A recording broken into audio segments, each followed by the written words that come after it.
Okay. જય Shri Krishna. Good morning. કેમ છો? મહેનત બરાબર કરો છો ને? મહેનત કરજો યાર, નહીં તો છેલ્લે રિઝલ્ટ બગડશે, જીવન બગડશે બેટા. હે, મહેનત કરવી જરૂરી છે. સમય મળ્યો છે બેસ્ટ. પછી જો હું અમુક તો ભણવાની શરૂઆત નથી કરી. વાંચો, મહેનત કરો યાર. શરૂઆત કરી દો, ના કરી હોય તો પ્લીઝ. એનું કારણ છે પછી સ્કૂલો ખુલશે નહીં, સમય તમને બહુ સમય નહીં મળે અને બહુ શોર્ટ ટાઈમ મળશે, ઓછો સમય મળશે અને એમાં બધું ભેગું થઈ જશે. પછી રિઝલ્ટ બગડશે બેટા આપણું. અત્યારે બેસ્ટ આખો દિવસ ફ્રી છીએ, 8-10 કલાક વાંચવું હોય તો હવે વાંચી શકાય, પણ હું એવું કહું છું કે 2-3 કલાક વાંચો ને, પણ કન્ટિન્યુ રોજ વાંચો ને તો બહુ થઈ ગયું. રિઝલ્ટ ચોક્કસ મળે એટલું તો શરૂઆત કરવી જરૂરી છે. ત્યાંના બાજુ આપણે સાયકોલોજી ચેપ્ટર નંબર 3 બુદ્ધિ, ઇન્ટેલિજન્સ. અંગ્રેજી શબ્દ ઇન્ટેલિજન્સ, લેટિન ભાષાનો શબ્દ ઇન્ટેલિજર. આપણે આગળ નેક્સ્ટ જોયું. ઇન્ટેલિજરનો અર્થ સમજવું, શુદ્ધ ગુજરાતી એનો અર્થ છે. એટલે સમજવું એટલે બુદ્ધિ, સમજવાની શક્તિ, જ્ઞાન પ્રાપ્ત કરવાની શક્તિ એટલે બુદ્ધિ. બુદ્ધિની ઘણી વ્યાખ્યાઓ જોઈ કે આપેલી માહિતીથી આગળ જવાની અને અનુભવમાંથી લાભ ઉઠાવવાની શક્તિને એટલે બુદ્ધિ. બુદ્ધિ એટલે એક કે વધારે સાંસ્કૃતિક પરિવેશોમાં મહત્ત્વની ગણાતી સમસ્યાઓને ઉકેલવાની અને મૂલ્યવાન વસ્તુઓનું નિર્માણ કરવાની શક્તિ કે કુશળતા એટલે બુદ્ધિ. વ્યાખ્યાઓ જોઈએ આપણે, ગયા પિરિયડમાં ચર્ચા કરી લીધી. વ્યક્તિ જેટલા પ્રમાણમાં અમૂર્ત રીતે વિચારવાની શક્તિ ધરાવતો હોય તેટલા પ્રમાણમાં તે બુદ્ધિમાન છે. મને એક બેસ્ટ ગમે, સારી રીતે એટલે બુદ્ધિ. સારી રીતે સમજવાની, સારી રીતે નિર્ણય કરવાની અને સારી રીતે તર્ક કરવાની શક્તિને એટલે બુદ્ધિ. બુદ્ધિ એટલે બોધન પ્રક્રિયાઓનો, તમામ બોધન બૌદ્ધિક પ્રક્રિયાઓનો સરવાળો છે, જેમાં આયોજન, માહિતીનું સંકેતોમાં અંકન અને ધ્યાન વગેરેનો સમાવેશ થાય.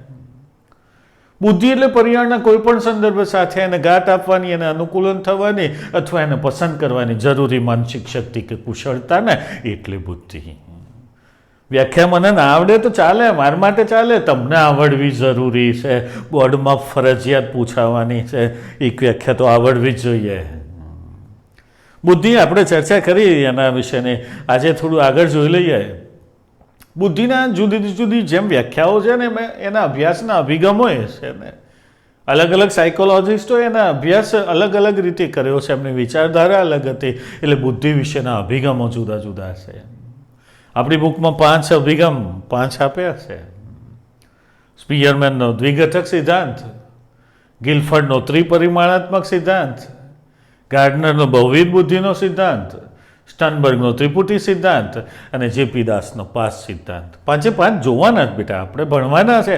બેસ્ટ રીતે આવડી જ જશે, ખાલી ધ્યાન રાખો. સમજ, સાયકોલોજી છે ને, એને વાંચો, સાંભળો એના કરતાં સમજો. સમજવાનું મહત્ત્વ છે. સમજી લેશો ને એક વખતે તો ચોક્કસ આખી જિંદગી યાદ રહી જાય. સાયકોલોજી વિષય એવો છે અને ગોખવાનો વિષય નથી. સમજાવવા માટે હું બેઠો છું. ખાલી શાંતિથી એને ધ્યાન આપો ને, બેસ્ટ મગજમાં ઉતારી દઈશ. આ આપણી જવાબદારી છે, મહેનત કરીશ આના માટે. એના બાજુ પહેલો સિદ્ધાંત આપણો બેસ્ટ. આ પરીક્ષામાં બોર્ડમાં પૂછાય ને તો આપણું નસીબ, કારણ કે બેસ્ટ એકદમ ઇઝી છે અને તરત જ મગજમાં ઉતરી, આજે જ આવડી જશે. મગજમાં ફીટ બી એ રીતે કરીને બેસો. મારે આજે આ પ્રશ્ન તૈયાર કરીને સમજીને કમ્પ્લીટ કરીને અહીંયાથી જવું છે, એટલે કે આજ કંઈક મેળવવું છે મારે. એમનામ સમય અડધો કલાક કે કલાક મારો બગાડવો નથી.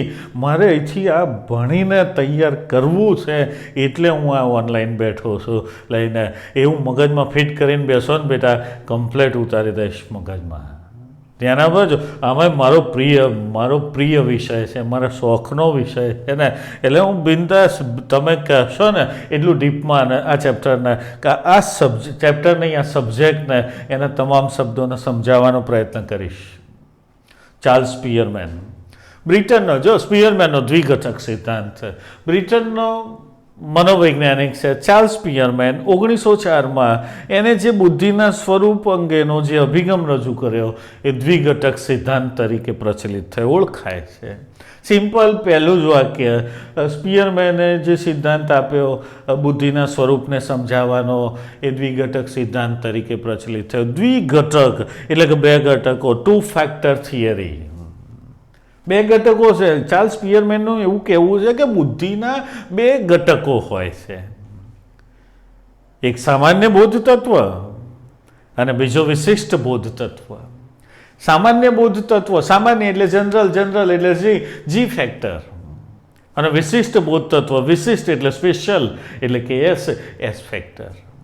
સામાન્ય બોધ તત્વને જી ફેક્ટર કહેવાય અને વિશિષ્ટ બોધ તત્વને એસ ફેક્ટર કહેવામાં આવે છે.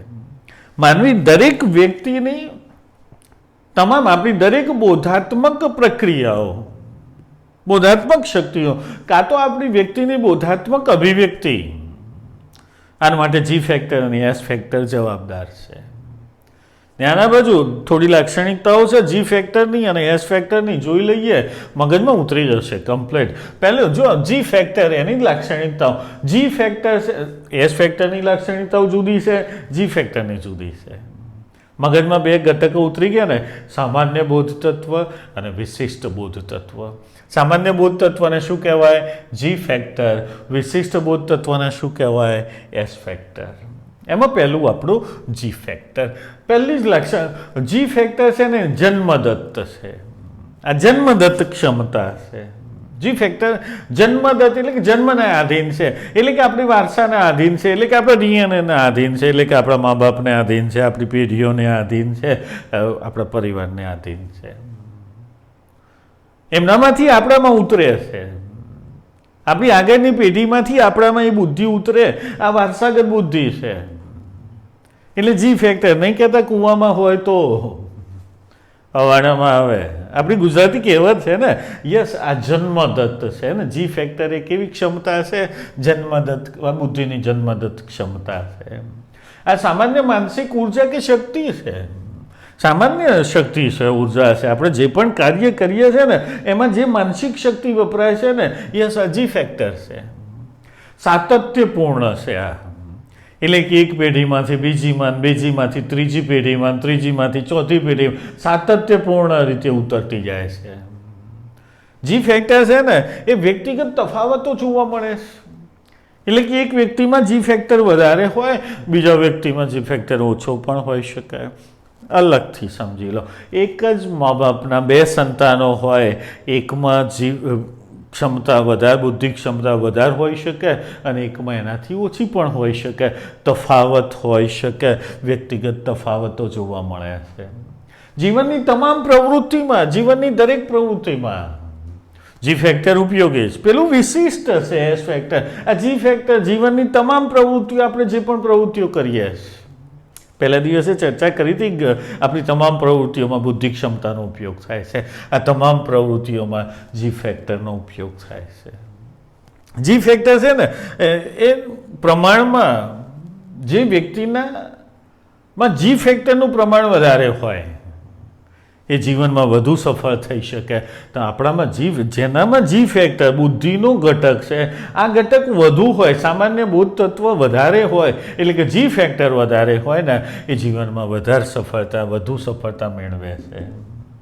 જેનામાં જી ફેક્ટર ઓછું હોય એ ઓછી સફળતા મેળવી શકે, જેનામાં જી ફેક્ટર વધારે છે ને એ વધુ સફળતા મેળવે છે.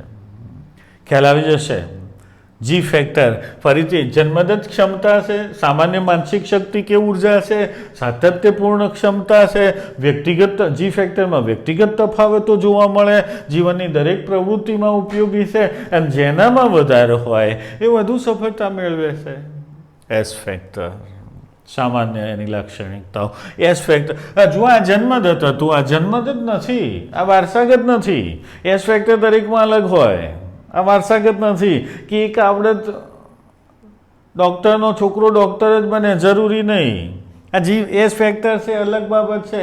એકમાં દરેકમાં જુદી ક્ષમતા છે, જેનો જન્મના આધારે નહીં, ડીએનએના આધારે નહીં, વાતાવરણમાંથી સંપાદિત થાય છે. એટલે કે શીખે છે કાં તો શીખવાડવામાં આવે છે. એટલે સંપાદિત થાય છે. આપણે શીખીએ અનુભવના આધીન જોઈને શીખીએ, કાં તો કોઈક આપણને શીખવાડે અને એના આધારે આપણો આ એસ ફેક્ટર બને છે. આ જન્મદત્ત નથી, સંપાદિત છે બેટા. એસ ફેક્ટર વાતાવરણમાંથી પ્રાપ્ત થયેલ જે પણ શક્તિ છે, શિક્ષિત ક્ષમતા છે. પર્યાવરણમાં જોઈએ, જીવનમાં અનુભવીએ, પરિસ્થિતિઓ બદલાતી જાય, એમાંથી ઘડવતા જાય માણસ છે. કપરા જેટલા સંજોગો આવતા જાય, જેટલા સંઘર્ષોમાંથી માનવી પસાર થાય ને, એટલું એના અનુભવ વધારે થાય અને એટલી એના બુદ્ધિનું ઘડતર વધારે થાય. આ એસ્પેક્ટ એનું ઘડતર વધારે થઈ શકે. એટલે શિક્ષિત ક્ષમતા છે. ધ્યાન બાજુ એક જ વ્યક્તિમાં પ્રવૃત્તિએ વિવિધતા જોવા મળી શકે છે.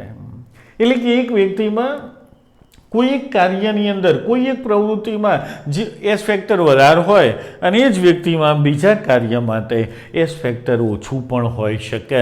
પ્રવૃત્તિએ એમાં વિવિધતા જોવા મળે છે. જે ફેક્ટર, દાખલા તરીકે જુઓ, સચિન તેંડુલકર છે, એસ ફેક્ટર છે એનામાં, ક્રિકેટ આવડે, પણ કબડ્ડીમાં આપણી સામે આવે તો પટકી દઈએ.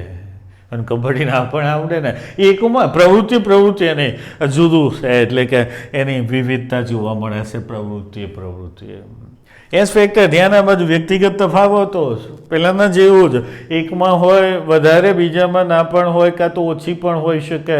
એક જ પરિવારના સંતાનો, બંનેમાં એસ ફેક્ટર જુદો હોઈ શકે. એકમાં વધારે પણ હોઈ શકે, એકમાં ઓછું પણ હોઈ શકે. એક જ વ્યક્તિમાં વિવિધ પાસામાં માત્રાત્મક તફાવતો જોવા મળ્યા છે. એસ ફેક્ટરમાં એક જ વ્યક્તિમાં માત્રાત્મક તફાવતો છે.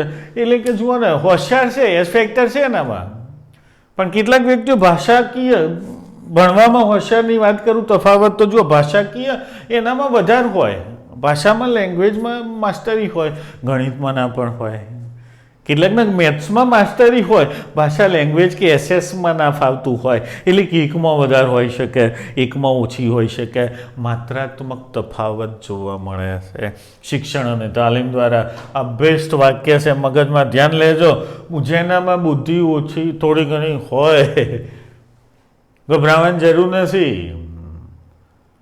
આપણો ચાર્લ્સ પિયરમેન એવું કહે છે કે શિક્ષણ અને તાલીમ દ્વારા, કેટલીક અત્યાર સુધી એવું માનતા હતા કે ભગવાને જે બુદ્ધિ આપી છે એ જ, પણ સાયકોલોજી એવું કહે છે કે તમારી જે પણ બુદ્ધિ ક્ષમતા છે ને, આને બદલી શકાય છે, આને વધારી શકાય છે, આમાં પરિવર્તન લાવી શકાય. શાના આધારે? તો શિક્ષણ અને તાલીમ દ્વારા કેટલેક અંશે આમાં પરિવર્તન લાવી શકાય છે, આમાં સુધારો થઈ શકે. એટલે બુદ્ધિ એવી છે કે એને જેટલી વાપરશો ને એટલી વધશે.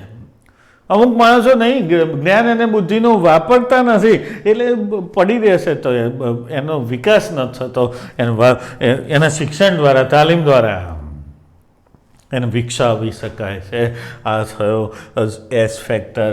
ફરીથી રિપીટ, જન્મદત્ત નથી, સંપાદિત છે, શીખવાડવામાં આવે છે, કાં તો શીખાયેલી છે. વાતાવરણમાંથી પ્રાપ્ત થયેલી શિક્ષિત ક્ષમતા છે.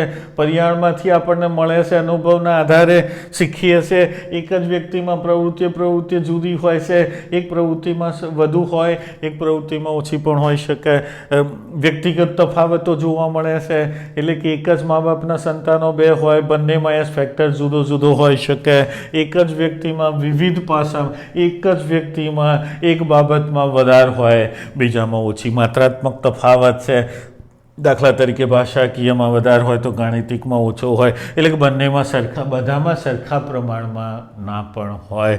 ઓકે, શિક્ષણ અને તાલીમ આ બેસ્ટ છે, મગજમાં ફિટ રાખવા જેવું, સમજવા જેવું કે બુદ્ધિ છે ને એને ડેવલપ કરી શકાય છે. શાના દ્વારા? તો શિક્ષણ અને તાલીમ દ્વારા કેટલીક અંશે આમાં પરિવર્તન લાવી શકાય. એટલે બેટા, આપણી બુદ્ધિ જે પણ હોય એને વધારવી શકીએ છીએ, એ આપણા હાથમાં છે. એ તાલીમ દ્વારા, શિક્ષણ દ્વારા આને વધારી શકાય, પરિવર્તન લાવી શકાય છે. સોરી, આ આપણો થયો સ્પિયરમેનનો દ્વિઘટક સિદ્ધાંત. વેરી મોસ્ટ એમપી છે. 2 વખત આને સાંભળી લો, શાંતિથી આને લખી દેજો, મગજમાં ફિટ કમ્પ્લીટ થઈ જશે. નાની એક બાબત છે, થોડી શોર્ટ હેતુલક્ષી પ્રશ્ન થોડા છે. તો બુદ્ધિ કસોટીઓ, આપણે બુદ્ધિનું માપન પેલું જોયું હતું આપણે 1912માં, હે ને, વિલિયમ સ્ટર્ને બુદ્ધિ આંકનું સૂત્ર આપ્યું. માનસિક વય ભાગ્યા શારીરિક વય ગુણ્યા 100, બુદ્ધિલબ્ધિ બરાબર બુદ્ધિઆંક IQ, બુદ્ધિલબ્ધિ માનસિક વય ભાગ્યા શારીરિક વય ગુણ્યા 100. યસ, એ બુદ્ધિનું માપન છે. એમાં શારીરિક વય તો ખબર છે, માનસિક વય માપવા માટે બુદ્ધિ કસોટીઓનો ઉપયોગ થાય છે. આમ તો એકચ્યુઅલી બુદ્ધિ કસોટીઓ આવે ને સિદ્ધિ કસોટીઓ આવે, બે રીતની આવે બેટા. સિદ્ધિ કસોટી તમે શાળામાં જે પરીક્ષા આપો છો ને એ સિદ્ધિ કસોટી કહેવાય, અને બુદ્ધિ કસોટી તમારી માનસિક વયના માપન માટે જે કસોટી વપરાય ને એ આપણી બુદ્ધિ કસોટીઓ છે. એટલે કે વ્યક્તિના બુદ્ધિના માપન માટેની જે કસોટીઓનો ઉપયોગ થાય એને બુદ્ધિ કસોટી કહેવામાં આવે છે. બુદ્ધિ કસોટીઓના પેટા પ્રકાર જોવા જાઓ તો બે છે, એક વ્યક્તિગત બુદ્ધિ કસોટી અને એક સામૂહિક બુદ્ધિ કસોટી. વ્યક્તિગત બુદ્ધિ કસોટી એટલે કે એક સમયે એક સાથે એક જ વ્યક્તિના માપન માટે જે કસોટીનો ઉપયોગ થાય એને વ્યક્તિગત બુદ્ધિ કસોટી કહેવાય. મગજમાં ફિટ થઈ જાય, એક સમયે એક સાથે એક જ વ્યક્તિના માપન માટે જે કસોટીનો ઉપયોગ થાય એ વ્યક્તિગત બુદ્ધિ કસોટી. સામૂહિક બુદ્ધિ કસોટી હવે યાદ આવડી જશે, એક સમયે એક સાથે એક કરતાં વધારે એટલે કે અનેક વ્યક્તિઓના માપન માટે જે બુદ્ધિ કસોટીનો ઉપયોગ થાય એના સામૂહિક બુદ્ધિ કસોટી કહેવાય. એના બાજુ પેટા પ્રકારો છે, શાબ્દિક કસોટી અને અશાબ્દિક કસોટી. પેલી શાબ્દિક કસોટી, જે બુદ્ધિ કસોટીમાં માત્ર લેખિત પ્રશ્નો હોય અને એના લેખિતમાં જ જવાબો આપવાના હોય એને શાબ્દિક બુદ્ધિ કસોટી કહેવાય. લખવાનું છે લેખિતમાં, શબ્દોમાં લખાણ હોય એટલે કે માત્ર લેખિતમાં પ્રશ્નો હોય અને એના જવાબે લેખિતમાં જ આપવાના હોય. એટલે તમે જે પરીક્ષા આપો છો ને, ટેસ્ટ આપીએ છીએ ને, આપણે લખીએ, પ્રશ્નો હોય ને એને લખીએ છીએ. યસ, આ કેવી કસોટી થઈ? શાબ્દિક કસોટી. રેવન નામના મનોવૈજ્ઞાનિકની, મગજમાં એક હેતુલક્ષી પ્રશ્ન ધ્યાનમાં લેજો, રેવન નામના મનોવૈજ્ઞાનિકની અશાબ્દિક બુદ્ધિ કસોટી પ્રચલિત છે ને શાબ્દિક અને અશાબ્દિક બુદ્ધિ કસોટી પ્રચલિત છે. જેના બાજુ વ્યક્તિગત બુદ્ધિ કસોટી માટે એક હેતુલક્ષી પ્રશ્ન કહી દઉં. બિની અને સાયમન નામના મનોવૈજ્ઞાનિકે સૌ પ્રથમવાર 1905માં વ્યક્તિગત બુદ્ધિ કસોટીની રજૂઆત કરી. સૌ પ્રથમવાર કોણે રજૂઆત કરી? બિની અને સાયમને. કઈ કસોટીની? વ્યક્તિગત બુદ્ધિ કસોટીની રજૂઆત કરી છે. ક્લિયર? ફરીથી રિપીટ. શાબ્દિક કસોટી, માત્ર લેખિતમાં પ્રશ્નો હોય અને લેખિતમાં ઉત્તરો આપવાના હોય એ શાબ્દિક કસોટી છે. અશાબ્દિક કસોટી, ધ્યાન આપજો, જેમાં ચિત્રો વડે કાં તો કોઈ ક્રિયા દ્વારા બુદ્ધિનું માપન કરવાનું હોય અને ઓછામાં ઓછા શબ્દોના ઉપયોગ વડે જે બુદ્ધિ કસોટી લેવામાં આવે એને આપણે કઈ કસોટી કહીએ? અશાબ્દિક બુદ્ધિ કસોટી કહેવાય છે. એટલે કે આમાં જો અશાબ્દિક બુદ્ધિ કસોટી બીજો શબ્દ વપરાય છે, એમાં ચિત્ર દોરીને કાં તો કોઈ ક્રિયા દ્વારા જે બુદ્ધિ કસોટી લેવાની એટલે ક્રિયા કરવાની છે, એટલે કે આને ક્રિયાત્મક કસોટી પણ કહેવામાં આવે છે. અશાબ્દિક બુદ્ધિ કસોટી. ધ્યાન ખબર પડશે. બે વાતો કઈ, આમ તો બુદ્ધિ કસોટીઓ એમાં બે પ્રકાર, વ્યક્તિગત બુદ્ધિ કસોટી, સમૂહ બુદ્ધિ કસોટી. વ્યક્તિગત બુદ્ધિ કસોટી એક સમયે એક સાથે એક જ વ્યક્તિ, રાઈટ. સામૂહિક બુદ્ધિ કસોટી એક સમયે એક સાથે અનેક વ્યક્તિઓ. શાબ્દિક અને અશાબ્દિક, માત્ર લેખિતમાં પ્રશ્નો, લેખિતમાં ઉત્તરો. અશાબ્દિક બુદ્ધિ કસોટી કોઈ ચિત્ર દોરી વડે અથવા કોઈ ક્રિયા દ્વારા બુદ્ધિનું માપન થાય, એટલે કે ઓછામાં ઓછા શબ્દોના ઉપયોગ વડે જે બુદ્ધિ કસોટી એ અશાબ્દિક બુદ્ધિ કસોટી. એમાં બે હેતુલક્ષી પ્રશ્નો કયા? કોની અશાબ્દિક બુદ્ધિ કસોટી પ્રચલિત છે? વિશ્વભરમાં રેવન નામના મનોવૈજ્ઞાનિક. રેવન, ઓકે, શાલા ઇંગ્લિશ ફોરેનર્સના નામ થોડા એ હોય છે એટલે આપણે યાદ રાખવા પડે. રેવન નામના મનોવૈજ્ઞાનિકની વ્યક્તિગત બુદ્ધિ કસોટી સૌપ્રથમવાર કોણે રજૂ કરી? તો બિને અને સાયમને 1905માં સૌ પ્રથમવાર વ્યક્તિગત બુદ્ધિ કસોટી આપી. 1905માં. જો બિને અને સાયમન ફરીથી આવ્યો. બિને અને સાયમને પેલી વ્યાખ્યા આપી બુદ્ધિની, સારી રીતે, સારી રીતે, સારી રીતે એટલે બુદ્ધિ. બિને સાયમનની વ્યાખ્યા છે, બરાબર છે, અને એને જ આ બુદ્ધિ કસોટીની રચના કરેલી છે. Okay, thank you. મગજમાં ઉતરે છે, ના ઉતરે 2 વખત સાંભળો યાર, ઉતરી જ જાય, કમ્પ્લીટ થઈ જશે. અને સાયકોલોજી બેસ્ટ આપણે મહેનત કરીશું. અને ફરીથી કહી દઉં કે તમારી માર્કશીટનું જે પણ પરિણામ આવે ને, જે પણ રિઝલ્ટ આવે ને બેટા, એના કરતાં 2 સબ્જેક્ટ સાયકોલોજી અને સમાજશાસ્ત્ર માર્કશીટના જે ટકા હશે ને એના કરતાં રિઝલ્ટ વધારે આ 2 સબ્જેક્ટમાં લાવવાનો 100% આપણે પ્રયત્ન કરીશું. અને અત્યાર સુધી તો એવું બન્યું છે, આવે જ છે. અને હવે રિઝલ્ટ જે આવશે ને 12માનું તૈયારી છે એમાં તમને જોવા પણ કદાચ મળી જશે. ભગવાનને એવી પ્રાર્થના કે હું સાચો પડું. દર વર્ષે આટલા વર્ષોથી થયું છે ને એવું જ આ વખતે પણ પરિણામ આવે. વિસનગરમાં દર વર્ષે ફર્સ્ટ નંબર આપણો જ આવ્યો છે. મહેનત પણ કરીએ છીએ સ્ટુડન્ટો, તમે પણ મહેનત કરો છો. અને આ વર્ષનું આવે એમાં પણ ભગવાનને પ્રાર્થના છે કે આપણે ફર્સ્ટ જ રહીશું. લગભગ મહેનત કરી છે, જોઈએ. ઓકે, આગળનું નેક્સ્ટ, ગાર્ડનરનો બહુવિધ બુદ્ધિનો સિદ્ધાંત. શબ્દ બોલવાની જરૂર છે. એનું કારણ છે કે પરીક્ષામાં આ પ્રશ્ન પૂછાય કે ના પૂછાય, લખી નાખવાનો. ગાર્ડનરનો બહુવિધ બુદ્ધિનો સિદ્ધાંત 5 ગુણ. પહેલી જ વખતે મારી લાઈફમાં અત્યાર સુધી ભણાવ્યું ને એમાં પહેલી જ વખતે આ જ ગયા જે માર્ચમાં 3 ગુણમાં પૂછાયો. નહીં તો દર વર્ષે આ પ્રશ્ન 5 ગુણમાં પૂછાય છે. એક જ વખતે 3 ગુણમાં ગયો ને આ પહેલી જ વખતે, આ જ વખતની બોર્ડની 2020માં બોર્ડની પરીક્ષા લેવાય ને એમાં 3 ગુણમાં પૂછાયો. આ જ તમે પણ જીવનમાં કદાચ 5-7 વર્ષ પછી ભણી લો ને, એના પછીની વાત કરું છું. કદાચ કોઈ સાયકોલોજી તમારું કોઈ ભણતું હોય ને એમાંય બુદ્ધિ ચેપ્ટર હોય ને તો તમારે એ વખત એને આઈએમપી કહી દેવાનું કે જ્યાં ગાર્ડનર પૂછાશે એ વખતે પૂછાશે. વેરી વેરી મોસ્ટ આઈએમપી પ્રશ્ન છે. નેક્સ્ટ આવતી વખતનો મહેરબાની કરીને શાંતિથી અને એક વખત પહેલાં વાંચી જ લેજો બુકમાંથી જોઈને. આપણે તૈયાર કરવાનો છે અને લખવાનો છે ફરજિયાત યાર. એટલે ઓકે, બેસ્ટ ચલાવી દઈશું નેક્સ્ટ આવતી વખતે. Okay, thank you.